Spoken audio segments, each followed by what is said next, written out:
امشب در 24 ترامپ با رد پیشنهاد ایران میگه از دستیابی توافق با جمهوری اسلامی مطمئن نیست.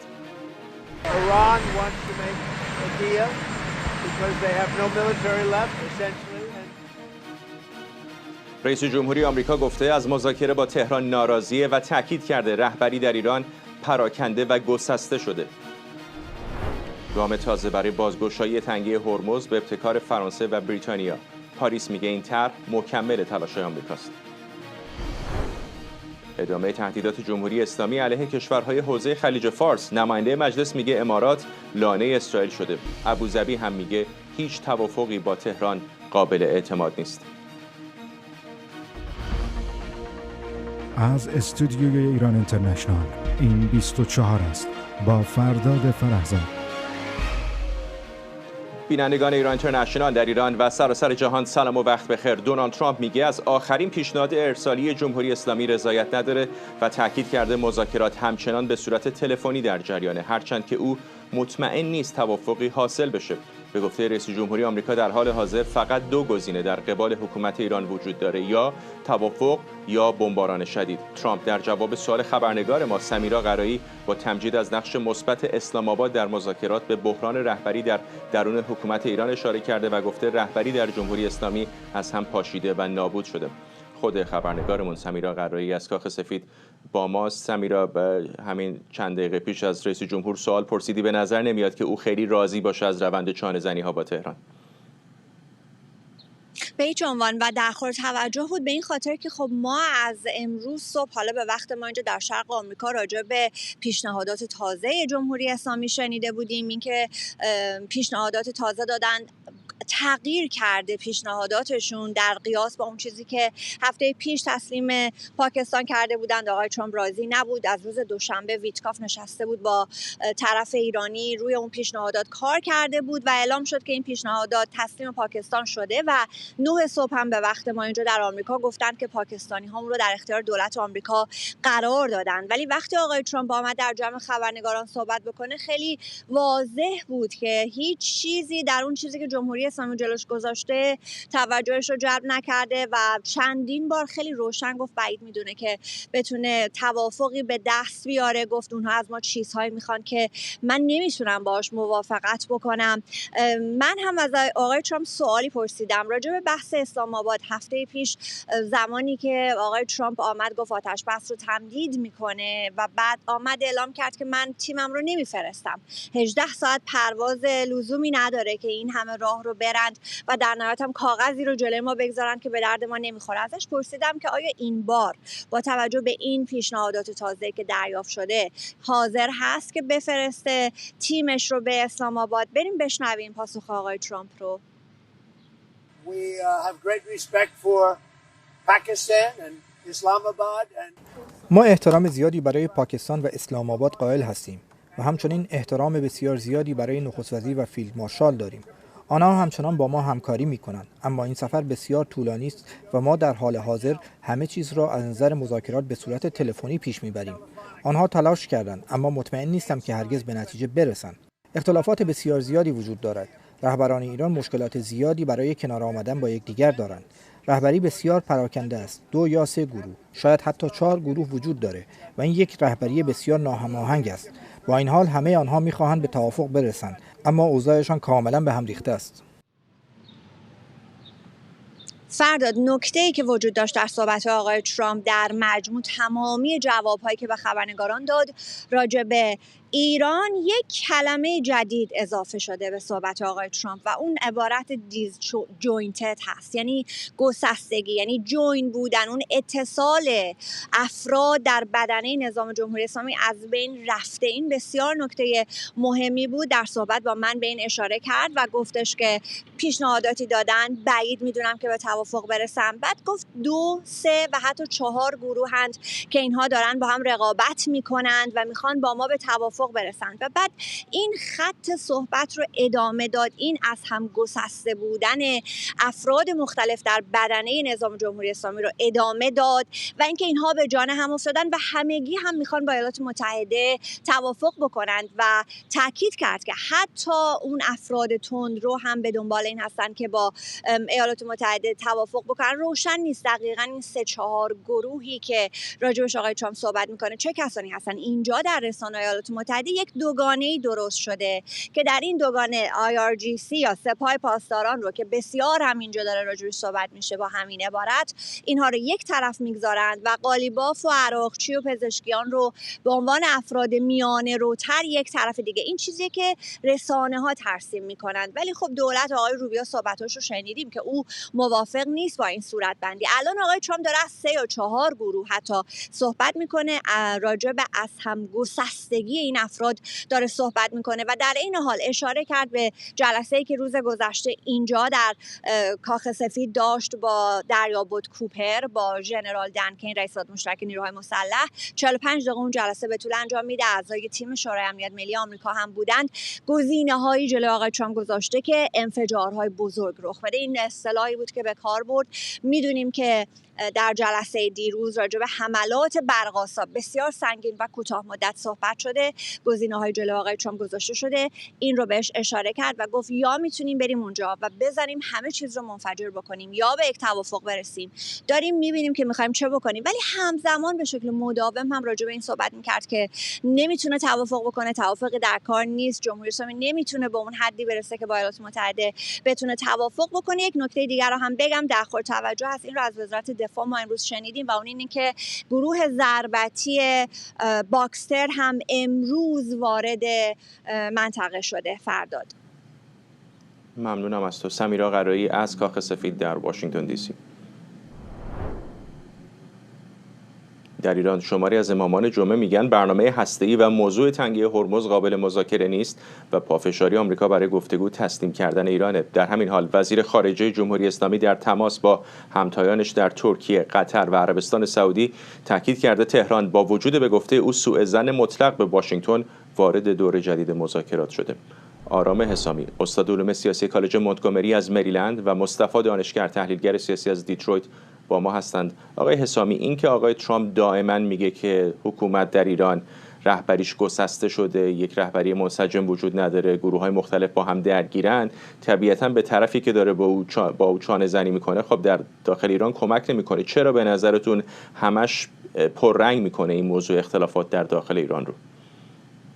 من یه مقدارش فرافکنی راجع به در واقع مقصر دونستن جمهوری اسلامی و اینکه ما رهبری عوض شده و اختلافایی هست، ما حملاتمون اثر کرده و این نراتیو یا اون روایتی رو که دوست دارن تعریف کنن که این اتفاق افتاده و ایران ضعیفه و نمیتونه تصمیم بگیره. این به نظر من این بیشتر و بعدم میدونید که وقتی ترامپ صحبت میکنه شما رو میبره یه جای دیگه ای که اصلا راجع به ریزکاری و ظرافت مذاکرات صحبت نکنید. خب همین حرف هم میشه راجع به آمریکا زد. همونجور که میدونید اکثر بایستی توضیح میداد که چرا مهلت 60 روزه ریاست جمهوری تموم شده برای به اصطلاح درگیری نظامی و یا بایستی تمدید بشه یا بایستی متوقف بشه. موضع اونایی است که ما بالاخره متوقف شده و حمله در کار نیست فعلا. بنابراین یا وقتی که مثلا صحبت میکنن راجع به ریزکاری‌های غنیسازی اورانیوم که همونجور که میدونید ویتکاف جزء بسته پیشنهادش این بود که غنیسازی در ایران برای مسائل مثلا پزشکی ادامه پیدا کنه یا باشه، در صورتی که ترامپ میگه من خبر ندارم، اگرم خبر داشتم موافقت نمی‌کردم. خب این به نظر من جزء شیوه مذاکره است و این فرافکنی وجود داره که مقصر یک کسی دیگه است، ما داریم سعی میکنیم اینو حل کنیم. من اینو اینجوری میبینم. آقای دانشگر، در این مدت شبیه ترن هوایی بالا پایین زیاد شده، یعنی بارها شده که فکر کردیم در آستانه جنگ، دوباره احساس کردیم که به مذاکره و توافق نزدیک شده و برعکس. ولی الان با توجه به دارایی‌های جدیدی که آمریکایی‌ها به منطقه منتقل کردن، با توجه به رویکردی که از کشورهای حاشیه خلیج فارس به طور خاص از امارات متحده عربی داریم میشنویم و حتی حرفایی که از طرف هیئت‌های ایرانی به گوش میرسه، بوی توافق به مشام نمیرسه. آیا فکر میکنید که رویارویی، یک جنگ دوباره در همین افق نزدیک ما احتمالاً دوباره شاهدش خواهیم بود؟ عرض ادب و احترام دارم خدمت شما بینندگان شنوندگان ایران اینترنشنال و میهمان برنامه. من فکر میکنم که محتمل ترین سناریو الان سناریوی درگیری است، امروز اکنون و اینجا که ایستادیم. شواهد و قرائن حکایت از این دارن.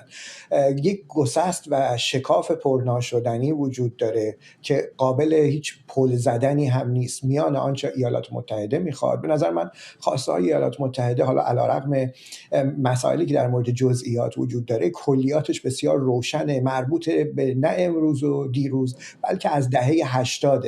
یعنی جمهوری اسلامی باید وارد یک توافق جامع و فراگیر بشه و مسائلش رو در مورد بازی ضد نظم با آمریکا حل و فصل بکنه و جمهوری اسلامی نمیخواد این کارو بکنه. یعنی الان نه رهبری داره که کلامش فصل الخطاب باشه، یعنی 3 عنصر ارتباط، اعتماد و انسجام که لازمه و ضرورت گرفتن چنین تصمیمات بزرگی است و ایالات متحده در موردش وضوح داره. جمهوری اسلامی نمیتواند برنامه غنیسازی داشته باشه، جمهوری اسلامی نمیتواند نیروی نیابتی داشته باشه که نقض حاکمیت ملی کشورهای منطقه رو بکنه، جمهوری اسلامی نمیتواند موشک‌های بالستیک داشته باشه که برد اونها بتواند تهدید موجودیتی برای اسرائیل ایجاد بکنه. در یک کلام نمیتونه یک بازیگر ضد نظم باشه، نمیتونه خواهان نابودی یک کشور باشه عضو سازمان ملل به نام اسرائیل.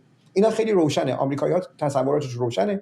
در طرف جمهوری اسلامی اساساً نه اراده‌ای وجود داره، موانع ایدئولوژیک بر سر راه چنین چرخشی وجود داره و موانع ساختاری الان بروز پیدا کرده. یعنی با غیبت رهبری که نمی‌شود با او ارتباط گرفت، نمی‌شود اجزای مختلف این مجمع الجزایر پراکنده در اون ساختار قدرت رو انسجام ایجاد کرد.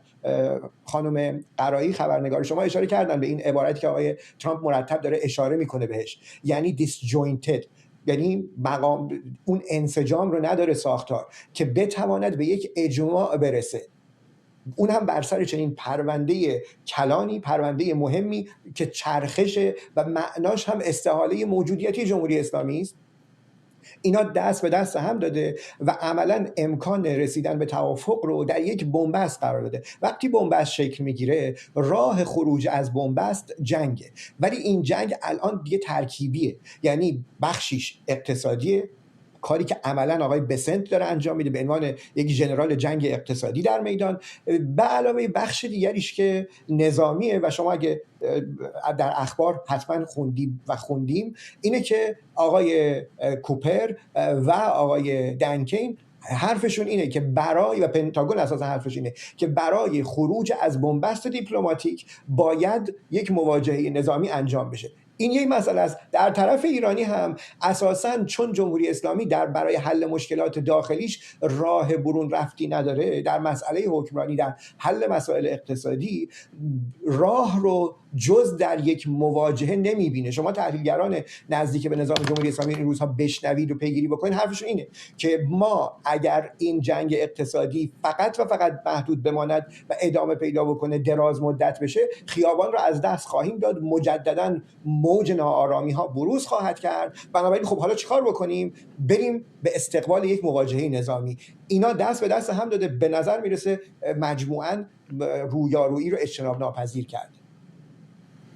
آقای حسامی، مشخصه که خود دیپلماسی به گره خورده، اما خود جنگ هم در زمانی که ایران و آمریکا و اسرائیل درگیرش بودن یک جایی به بنبست خورد. برای همین اصلا آمدن پای میز مذاکره. جمهوری اسلامی کارتای رو کرد مثل همین بستن تنگه هرمز، حملات بدون تبعیض علیه کشورهای منطقه. خب الان اگر دوباره بخواد جنگ شروع بشه، چه آرایشی، چه تکنیکی، چه استراتژی باید آمریکا و به تبع اون اسرائیل دنبال بکنن که نتیجه متفاوت بگیرن؟ بله، خب این سوال چند میلیون دلاریه. اگر الان به اینجا رسیدیم که بستن تنگه هرمز و به اصطلاح واکنشی که آمریکا الان نشون داده، من فکر کنم وارد یک به اصطلاح جنگ اقتصادی فرسایشی شدیم. در واقع ببینن کی زودتر تسلیم میشه، چون اگر این ادامه پیدا کنه مسئله اقتصادی ایران و نتونه نفت بفروشه، یا الان دیگه سفر ترامپ به چین و مذاکرهایی که با چین و شی میخواد انجام بده تحت شعاع این قرار میگیره و من فکر میکنم که این از نظر اقتصادی هم برای آمریکا هم برای ایران خب یک هزینه سنگینی برای دنیا هم داره. بنابراین من اینو اینجوری میبینم که وارد یه فاز دیگه شدیم. حالا آیا در این فاز، در این مرحله راه حل سیاسی میتونه ارائه داده بشه که مسائل رو حل کنه؟ من بر این باور نیستم که مطالبات عوض شده، یعنی به خاطر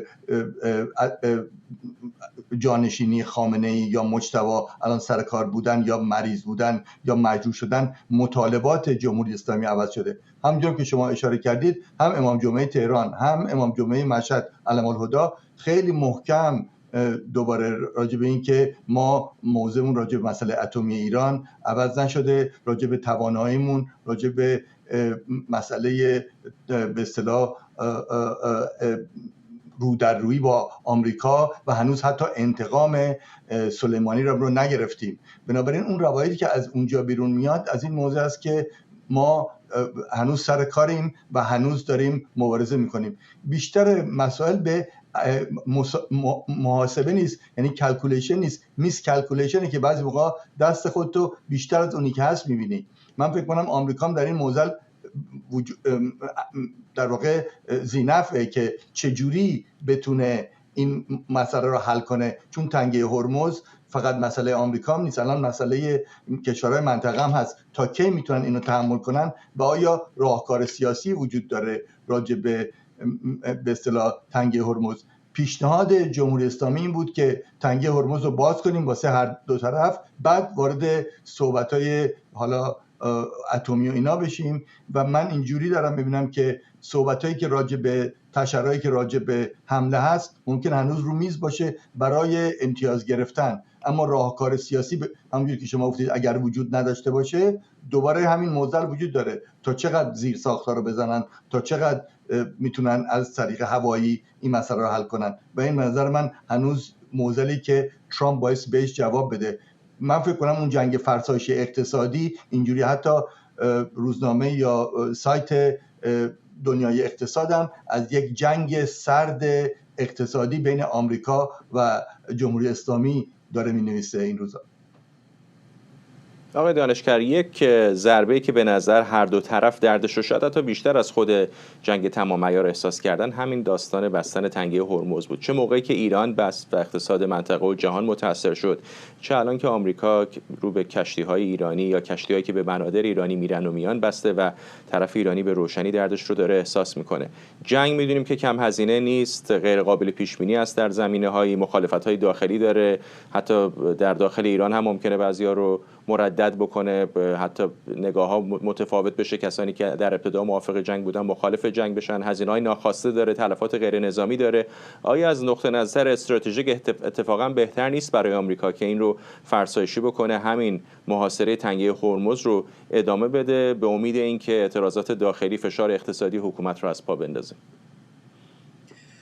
ببینید، من فکر میکنم که طولانی شدن این بیش از یک حدی از یک جایی به بعد، عرضم این نیست که کل اساساً این گزینه رو ایالات متحده کنار خواهد گذاشت، اما در کنار گزینه نظامی استفاده خواهد کرد برای اینکه این محاصره اقتصادی رو دردناکتر بکنه برای جمهوری اسلامی. محاصره اقتصادی به تنهایی از منظر جمهوری اسلامی نه تنها به اصطلاح قابل تحمله، بلکه حتی مطلوبه، به این معنی که در ورست کیس سناریو، در بدترین سناریویی که تصویر میکنن اینه که منجر و منتهی بشه به ظهور و بروز سری اعتراضات خیابانی. خب اعتراضات خیابانی هم از منظر محاسبات اونا با سرکوب خونین حل و فصل میشه، چون معترضان رهبری ندارن، به قول اینا متشکل نیستن، سازماندهی ندارن از منظر جمهوری اسلامی. بنابراین وقت کشی، زمان خریدن و به اصطلاح واگذار کردن به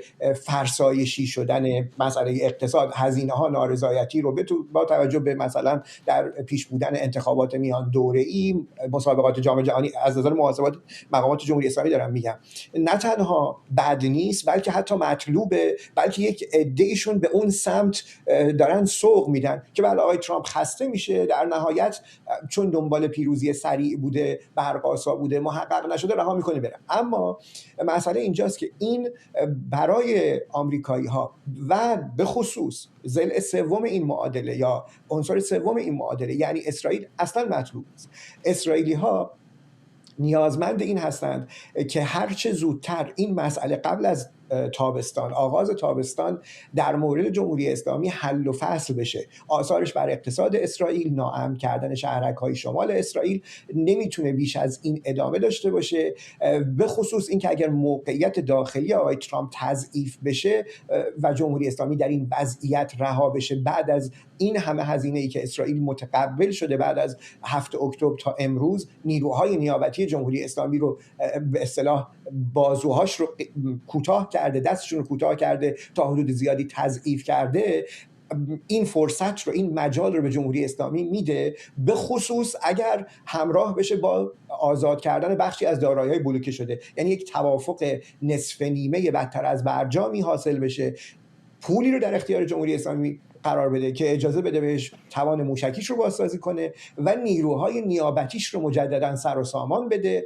و نیروهای حوثی به خصوص یمنی ها که در باب المندب هستند رو بتونه اون کارت رو احیا بکنه. اون کارت الان این جنگ نشون داد جنگ 40 روزه تا حدود زیادی تضعیف شده. بنابراین برای اسرائیلی ها اصلا و ابدا این روال فقط صرفا میدان جنگ اقتصادی مطلوب نیست و ترکیب کردنش همزمان قبلا الگو این بود: فشار حداکثری اقتصادی، فشار سیاسی، فشار دیپلماتیک، فشار داخلی، حمله نظامی. اما الان فکر میکنم در یک وضعیتی هستیم که ترکیب این دو در کنار همه که میتونه حتی اون فشار اقتصادی رو دردناکتر کنه، زمینه که من فکر میکنم کارت‌های زیادی هنوز آمریکایی‌ها استفاده نکردن. بازماندگان رهبری با توجه به اشراف اطلاعاتی که آمریکایی‌ها و اسرائیلی‌ها نشون دارن، یعنی هم در جنگ 12 روزه نشون دادن، هم در جنگ 28 فوریه، بازماندگان رهبری دوران علی خامنه‌ای هستند که تسلیم نامه امضا کنند. یعنی آمریکا هنوز به زیرساخت سیاسی جمهوری اسلامی دست نزده، هنوز به سراغ کلیت فرماندهی نظامی سپاه پاسداران نرفته، به امید اینکه این بازماندگان بتونن تسلیم نامه امضا بکنن و به اصطلاح آمریکا از اون مسیر به خواسته‌هاش برسه. به نظرم هنوز آمریکایی‌ها کارتای زیادی دارن در حوزه حملات نظامی و رویارویی جنگ در میدان جنگ. ممنونم آقایون. مصطفی دانشگر، تحلیلگر سیاسی از دیترویت، و آرام اسامی، استاد علوم سیاسی کالج مونتگومری از مریلند. در ادامه تلاش‌های جهانی برای بازگشایی تنگه هرمز، وزیر خارجه فرانسه گفته یک مأموریت دریایی دفاعی در این آبراه به زودی آغاز میشه که هدفش بازگشایی مسیر کشتیرانی و پایان محاصره این تنگه است. ژان نوئل بارو گفته تنگه هرمز طبق قوانین بین‌المللی نباید مسدود بشه و هر گونه محدودیت در این مسیر غیر قابل قبوله. بریتانیا و فرانسه به تازگی میزبان گفتگو برای راه‌اندازی یک ابتکار دریایی با مشارکت بیش از 50 کشور بودند.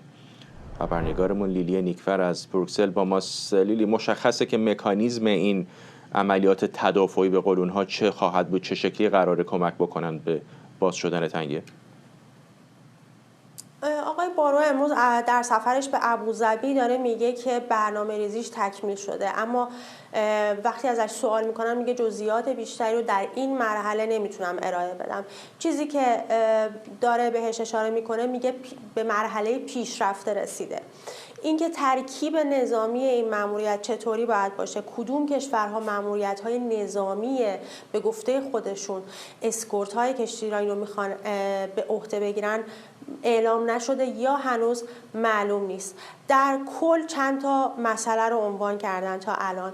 اینکه 50 تا کشور در این گفتگوها شرکت داشتن، اما هنوز تعداد کشورهایی که قبول کردن عضو این مأموریت باشن معلوم نیست. امروز آقای بارو میگه که بیش از 10 کشور اعلام آمادگی کردن. ترکیب کشورها رو هم میدونیم که فقط کشورهای اروپایی نیستن، میدونیم که برخی کشورهای آسیایی و کشورهای حوزه خلیج فارس هم احتمال داره به گفته اونها در این مأموریت شرکت بکنن.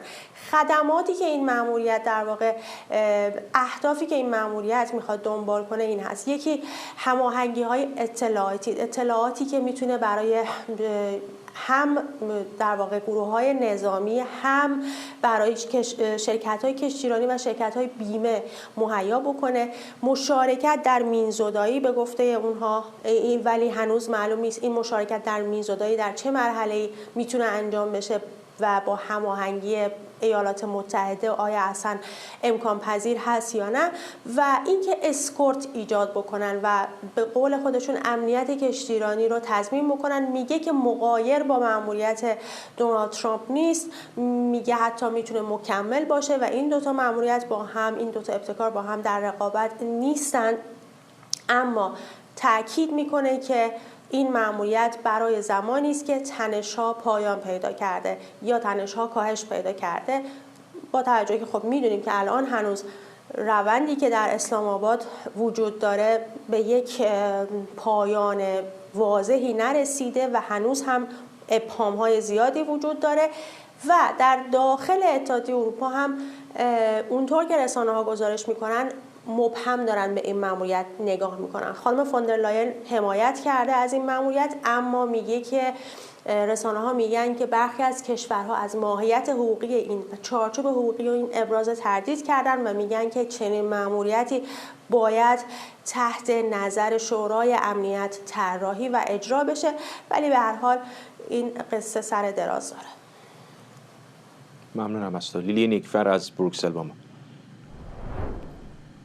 یک مقام آمریکایی به خبرگزاری فرانسه گفته ناو هواپیمابر USS جرالد فورد خاورمیانه را ترک کرده و اکنون 2 ناو آبراهام لینکلن و جورج بوش در منطقه مستقرند. در همین حال در ادامه افزایش تجهیزات نظامی آمریکا در منطقه، سنتکام میگه یک بالگرد سنگین متعلق به تفنگداران دریایی آمریکا روی ناو USS تریپولی فرود آمده. همزمان مقامات ارشد پنتاگون هم گزینه‌های جدیدی برای اقدام نظامی احتمالی علیه جمهوری اسلامی به ترامپ ارائه کردند. این گزینه‌ها شامل ورود نیروهای زمینی به جزایر اطراف تنگه هرمز، اعزام نیروهای ویژه به اصفهان برای خارجسازی اورانیوم با غنای بالا و انجام حملات برق‌آسا اما سنگین عنوان شده.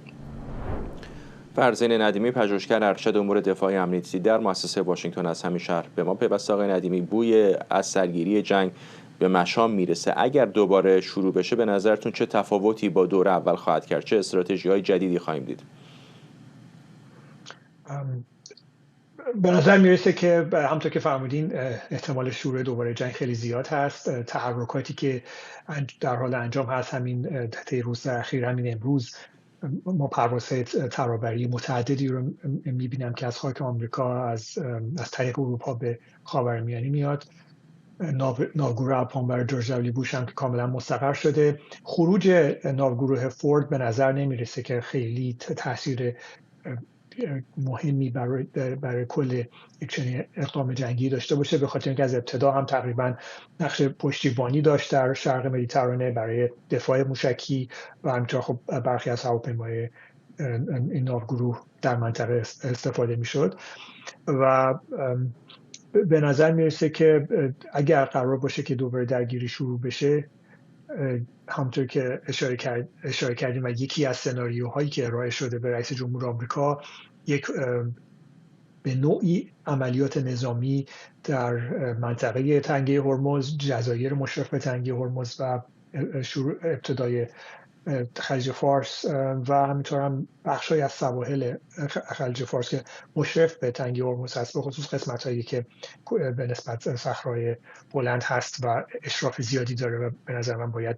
از نظر نظامی اونجا حضور نظامی داشته باشه، قسمتی از اونجا رو اشغال بکنن. در اونجا تونل‌های زیادی هست، پرتاب کننده‌های موشک میتونن در اون کنار کوهپایه‌ها مخفی بشن و حضور نیروهای تفنگدار دریایی و نیروهای هوابرد اینجا خب طبیعتا خیلی میتونه نقش مهمی داشته باشه.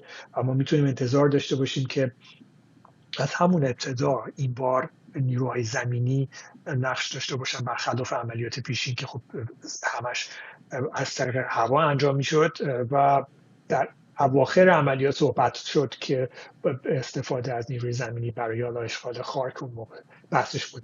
حالا من فکر می‌کنم که حالا با استقرار کامل نیروهای هوابرد احتمالاً شاید نیروهای بیشتری هم در راه باشن که لشکر دهم کوهستانی خیلی فکر می‌کنم که اگر قرار باشه که یک جای پای قابل توجهی در شمال تنگه هرمز بخوام به وجود بیارن حتما از عناصری از این لشکر استفاده خواهند کرد و این تفاوت اصلی هست. از نظر دیگه همچنان از توان هوایی به میزان قابل توجهی استفاده خواهد شد، هم برای پوشش هوایی، عملیات آبی خاکی، عملیات هوابرد در منطقه و هم برای عملیاتی که طبیعتاً ادامه عملیات در عمق خاک ایران، بمباران‌های شدید مراکز صنعتی، مراکز نظامی فرماندهی و کنترل و فرماندهان و رهبران سیاسی.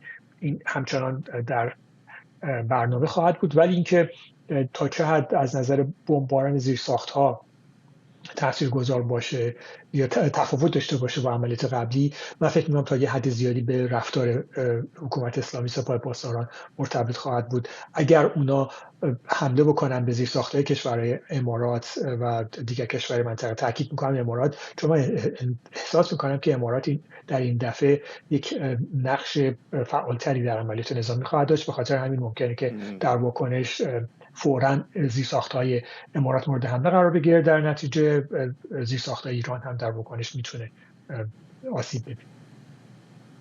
خوشحالم که به امارات اشاره کردید، چون اتفاقا همین موضوع رو می‌خواستم ازتون بپرسم. یکی از فاکتورهایی که شاید کمتر اتفاقا بهش این روزها پرداخته میشه کشورهای حاشیه خلیج فارس هستند که عملاً گروگان گرفته شدن در این جنگ، چه در جریان خود جنگ اصلی و تبادل آتش که آتش زیادی رو پذیرفتن از سمت ایران، چه حتی در جریان محاصره تنگه هرمز توسط ایران. خب اونا هزینه سنگینی دارن میدن، به خصوص کشورهایی که در آنور تنگه هرمز هستن مثل بحرین و کویت و قطر. اونها به نظرتون کجای معادله قرار خواهند گرفت؟ به قول شما خب اماراتی‌ها رویکرد خیلی روشن‌تری دارن، یکم هم شاکی هستن، به خصوص انور قرقاش دیدیم از کشورهای شورای همکاری به نظر می‌رسید که ناراضی بودن چون یک اقدام و یک زبان مشترکی ندارن در مقابل ایران. اگر دوباره آتش شروع بشه به نظرتون اونها کجای معادله قرار می‌گیرن؟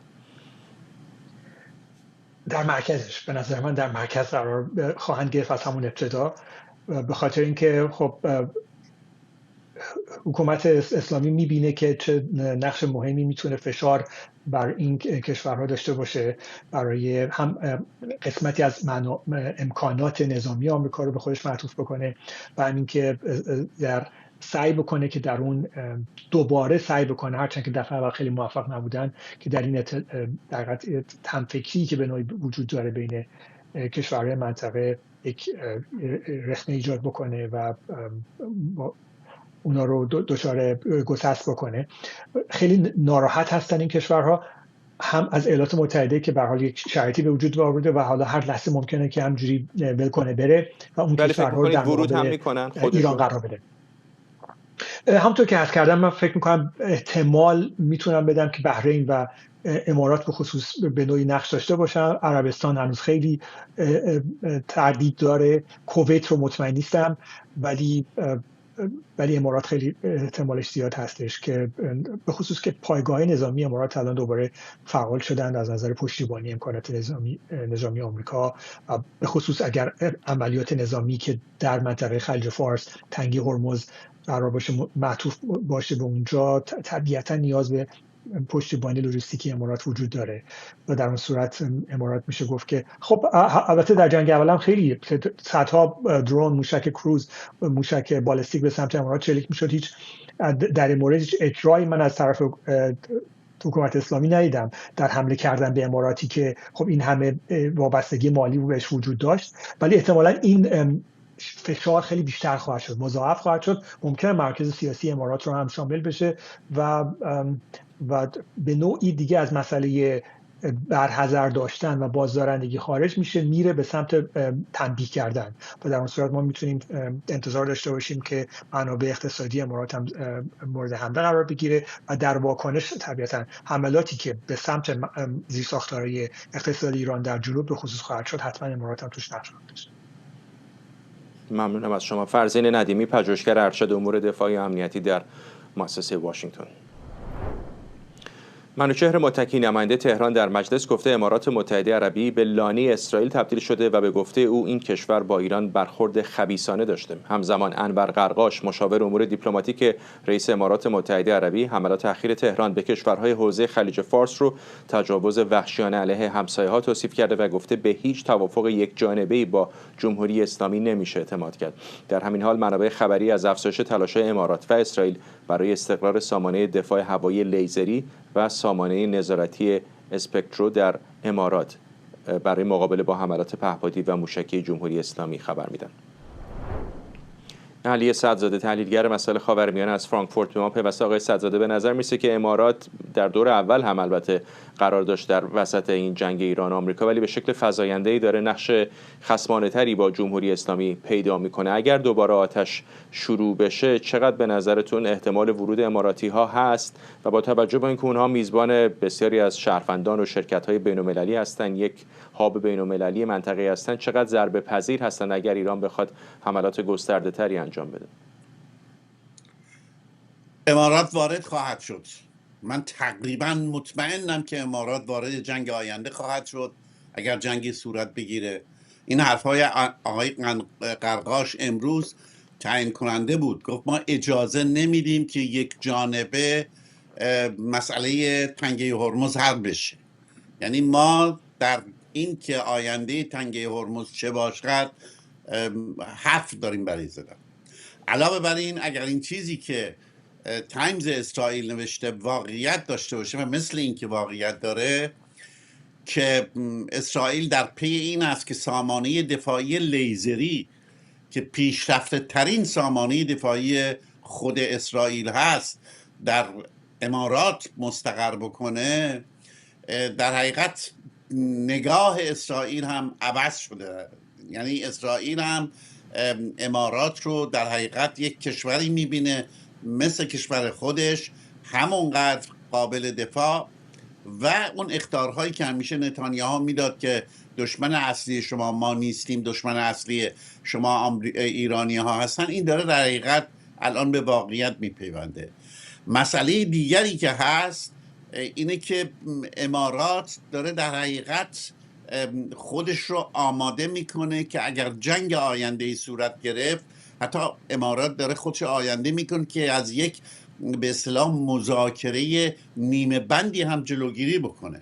چون دیگه اعتمادی، حرفای قرقاش امروز بود که ایران خیانت کرد به همه کشورهای خلیج فارس و ظاهرا خودش رو آماده کرده با یه برخورد همه جانبه، برخورد اقتصادی و اینها که دیدیم چطور شده، ولی وارد یک برخورد همه جانبه شده. از طرف دیگه میبینه که تنها هم هست در این کار. واقعیت این هم همطور که آقای ندیمی این تنهایش مهمه آقای صدزاده. آیا امارات در موقعیت پیچیده و قمار بزرگی قرار نداده خودشو؟ الان از اوپک خارج شده، به نظر میسه خودشو داره میبره در کمپ غرب دیگه، با همراهی با اسرائیل و ایالات متحده عملا از شورای همکاری فاصله گرفته، با قطری‌ها که رابطه خیلی حسنی نداشتن الان با سعودی‌ها هم به تنش خوردن، با جمهوری اسلامی دارن سرشاخ میشن، ولی نه جمعیت سعودی‌ها رو دارن، جمعیت محلی سعودی‌ها رو، نه موقعیت اسرائیل رو دارن که شهروندانشون بمونن. 80-90% جمعیت خارجی هستن و بسیار نزدیک به سرزمین اصلی ایران. اگر جمهوری اسلامی بخواد خیلی فراتر شروع کنه مراکز تجاری رو زدن، چقدر امارات میتونه تحمل بکنه چنین حملاتی رو؟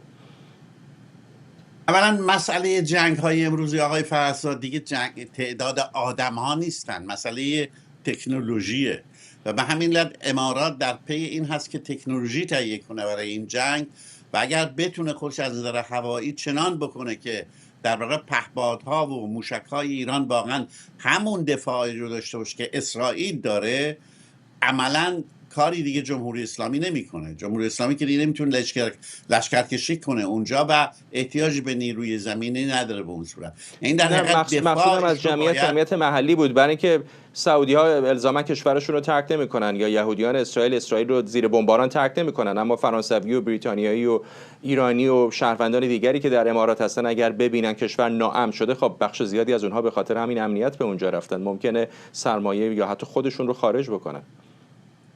این کاملا درسته، ولی عده دیگر هم میان و میمونن به دلیل اینکه اونجا محل سرمایه گذاری است. یعنی به این سادگی سرمایه‌گذارهای بزرگ اروپایی و آمریکایی امارات رو رها نمی‌کنن.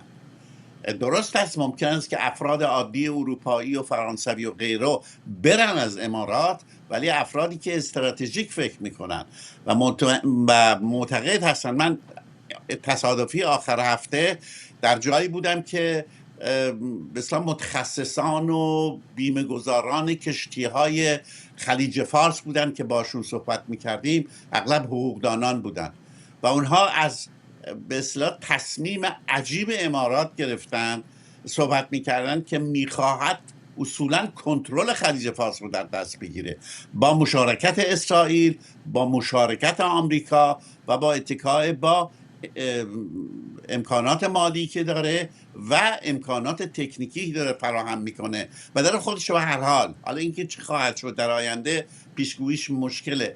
اون چی که من امروز میبینم امارات داره خودش آماده میکنه برای یه برخورد تمام عیار با جمهوری اسلامی و با توافق نیم بند هم به هیچ وجه راضی نیست، چون میگه که این توافق نیم بند نمیتونه جبران اون خیانتی رو بکنه، جبران اون بی‌اعتمادی رو بکنه که ما کسب کردیم. باید یک امنیت 100% به امارات بدن که دیگه چنین چیزی تکرار نخواهد شد، چون واقعا تجربه عجیبی بود که داشتن. ممنونم از شما. علی سعدزاده، تحلیلگر مسائل خاورمیانه از فرانکفورت.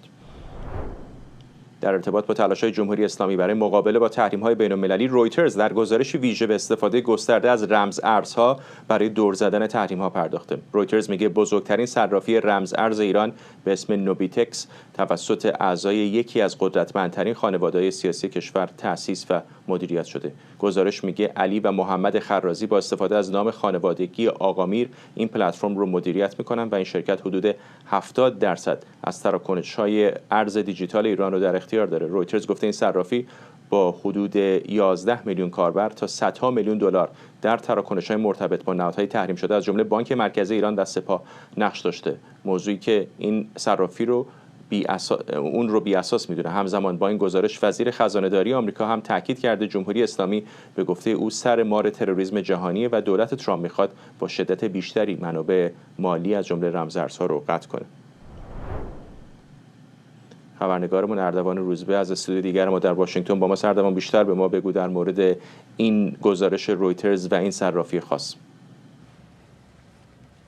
گزارش رویترز گزارش جامع و اختصاصی هستش که با تحقیق حتی از کارمندان خود این شرکت انجام شده. مسئله مهمی که در این گزارش مطرح میشه مسئله نقش نوبیتکس در انتقال پول سیاه جمهوری اسلامی هستش. در گزارش رویترز تاکید میشه از سال 2024 اواسط 2024 تا 2025 دست کم 500 میلیون دلار رمز ارز توسط ساختارهای مرتبط با دولت نقل و انتقال شده. از این عدد 347 میلیون دلارش توسط شرکت نوبیتکس بوده. نوبیتکس در واقع وظیفش پولشویی و جابجایی کردن پولهای سپاه پاسداران و نهادهای وابسته به قدرت و اطلاعات هستش. اما این دو برادر یعنی علی و محمد خرازی یا آقامیر که تلاش میکردن هیچ وقت کسی به نام خرازی اونها رو نشناسه، در واقع تلاششون این بوده که نشون بدن هیچ ارتباطی با مجموعه دولتی ندارن. حتی این شرکت ها در وضعیتی که در اوایل سالی که ساخته شدن در استارتاپ ها هیچ حساسیت ها در مورد حتی حجاب و غیره نبود و این شایبه به وجود می آورد که اینا مستقل هستند.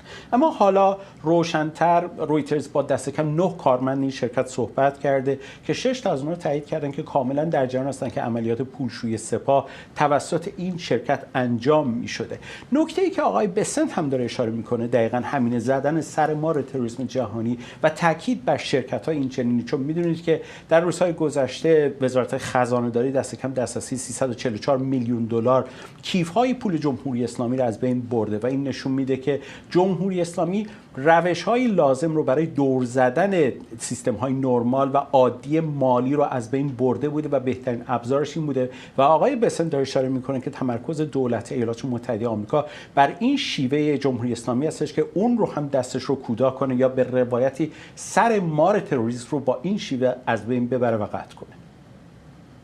ممنونم از تو. خبرنگارمون اردوان روزبه از استودیو ما در واشنگتن. و ممنونم از شما که بیننده برنامه 24 این هفته بودید. برنامه بعدی ما دوشنبه خواهد بود. تا اون موقع بدرود.